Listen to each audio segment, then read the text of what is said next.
شما فکر کن مادر من مرده.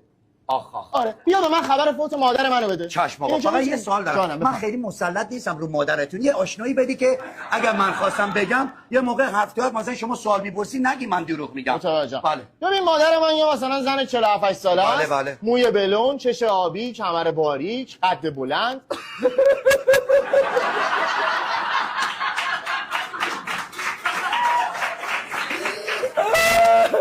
چی شده؟ باش پدرت گور به گور میجا. یعنی چی آقا شیرمو؟ باش دایی من 10 بار میمرد ننه تو خال بهش نمیاد.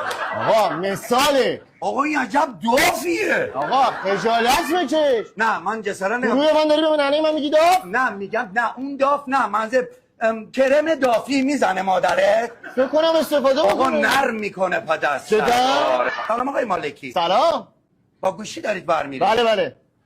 شما پسر همون مادره هستید که موی بلند داره کمره با آخ آخ آخ آخ آخ. بله. خدا این دافع از ما گرفت. آقا یعنی چی خدا این دافع اما گرفت؟ خبر دادم دیگه. به طرف میگی خدا ننت اما گرفت؟ خب بعد چی نه بگم؟ آقا برو یه مقدمه چینی بکن. اوکی اوکی. سلام آقای مالکی. سلام گوشی سلام. دستتونه؟ بله بله. کیفیت گوشیتون چیه؟ عالی آقا عالیه. 13 پارو مکس داره؟ 13 پوره بله آقا. مادرت مرد. چه ربطی زمینش داره؟ گذاشتم قبلش. چه زمینه مسخره ایه؟ عذرخواهی میکنم. سلام آقای مالکی. سلام. گوشی 13 پرو مکس دستتونه؟ بله بله. میگن دوربین خیلی خوبی داره. عالی آقا. قسمت گالریش چطوره؟ عالیه فوق العاده. عکس از مادرت داری؟ یکی دو تا دارم. یکی دو تا. یه قف بذار روی یه گمله کنه. پیش مقدمه راجع به مرگ مادرم. گوشی دستتونه؟ بله. 13 پرو مکسه. کیفیتش هم چقدر خوبه.